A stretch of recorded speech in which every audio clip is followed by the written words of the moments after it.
Hi, Dave Grover for Fits and Knives. We've got great new lights, guys, and I'd like the opinion, especially of you 5 guys who consistently are voting the videos down. Feel free, I'd love to have your opinions, even if you just hate John or me. But we've got these great new lights designed by SpectreSoundStudio. I don't know if you've seen their channel, there'll be a link in the description, but I would definitely suggest going through all their how-to stuff. It's been a lot of fun, even if it's not stuff I do. They have this great light design.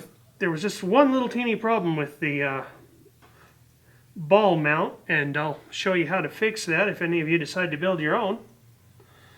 Because when you've got glorious new Spectre sound lights, but a glorious shaved head, you need to be able to angle the lights just a bit, or else you're going to blind the audience with the glorious light off of your glorious shaved head.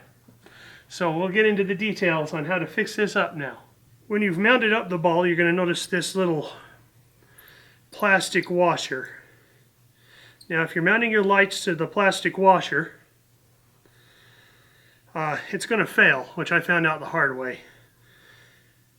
And then you might run into this second problem. The fine threads here, well, fine threads resist vibration, but they aren't necessarily strong. The coarser quarter 20 threads here are reasonably strong, and it turns out of the ball just a little too easy, as I just demonstrated there. Now admittedly I weakened it a bit, accidentally mind you. So if you're going to mount it, particularly if you're going to mount through the flange and not through the center like I did, because I have to have it angled back for my glorious shaved head, do yourself a favor and just spin on a nut. We'll use this washer to do for the body of the light, and then spin on your wing nut, which unfortunately I don't have any more of. I should have bought more. Oh well. The second problem you're going to run into is internal, and is a bigger annoyance than I suspected. In fact, had I realized how simple these things were, I might have paid for a heavier, more expensive model, or even built one. Which is easy for me to say with all my fancy production machinery. But as you can see, it's a simple piece of technology. The collar here provides the locking torque that knocks everything down by tightening in on this.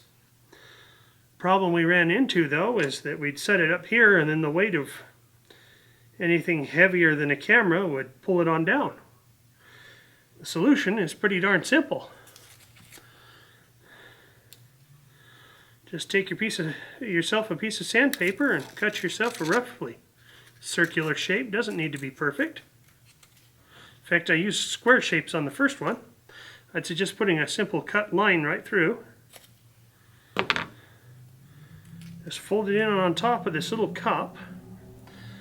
Put your ball on top. By the way, I would suggest 600, 400 is about as much grit as I'd want to go for. Snap it back down on, screw it back in, and it'll hold a lot tighter than it did. Though it will also be a little harder to move, even when loose, but that can be a good thing sometimes. Unfortunately, the designer forgot that this component being plastic here, with only a metal insert way down in here, it's only for screwing onto the pods, has a very low coefficient of friction. And you can't really hold anything with that low coefficient of friction to hold anything straight. So now your question is, if I've turned out the stem, what do I do? Well, if you're lucky and it's just turned out a little bit like this and gotten loose, there's a wonderful solution in the form of a little bit of acetone to help you.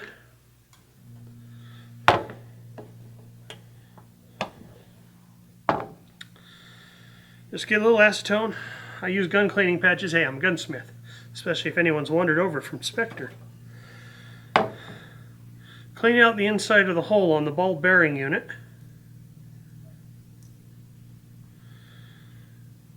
Wipe down the outside of the threads. I don't know how well you can see this on the camera, But this stuff dries out real fast and strips your skin of all the oils. Acetone as solvents go is fairly safe. Then to get our old pal red Loctite, or Loctite 271. Now, for those of you not experienced with this stuff, it does one of two things generally. It fails for 100 reasons. Too much oil left inside, which is why I was cleaning out with acetone. You applied it wrong. You didn't sacrifice enough chickens for good results. It all depends. But if it screws in cleanly, just a little bit of red Loctite. I'll put a link in the description on my favorite place to buy it. Okay, it's going to be Brownells. I am a gunsmith after all, so everything comes from gunsmith supply stores. And having let the acetone dry back out, just screw it tight and let it sit till it dries. Clean any little bit of excess on the top, but don't go nuts. We don't want to compromise the thread locker. But this should be tighter than it was before. Now, I stripped the threads on one of them. Actually, I stripped the threads on two of the units we built. Got to learn somehow. And I used a silver solder. I'll put a link in the description to the solder, but the only way to put that stuff in properly, in my opinion, would be to clean it out with the acetone, like I showed you. Then put the silver solder paste in. Now I just cheated and used a heat gun. But first I cut a slot across to give me a mechanical lock as well, because I had damaged the threads a little bit. Happens to the best of us. And I heated it up from down here using a simple paint gun like you'd use to strip off paint. And heated it up till the silver came up. And the flux was running down the side, so do be careful. I had it locked in the vise like this because I wanted everything to stay the same. And it's held the lights brilliantly since. So anyhow, like I said, please tell us what you think of the new lights. Do they make me look better? Are you now puking because you can actually see me well? Because the shop lights we were using weren't bad. They just weren't very good. Now I have some good news for you. One of our friends is coming back, if we're lucky. John's been talking to her. So, with a bit of luck, we'll see an old friend soon. And remember, you can stave off the apocalypse by subscribing or hitting the like button. If you want to bring the apocalypse on sooner, that's a different channel. So for John Fitzen, keep your edges sharp and your powder dry. I'm Dave Grover. You guys take care.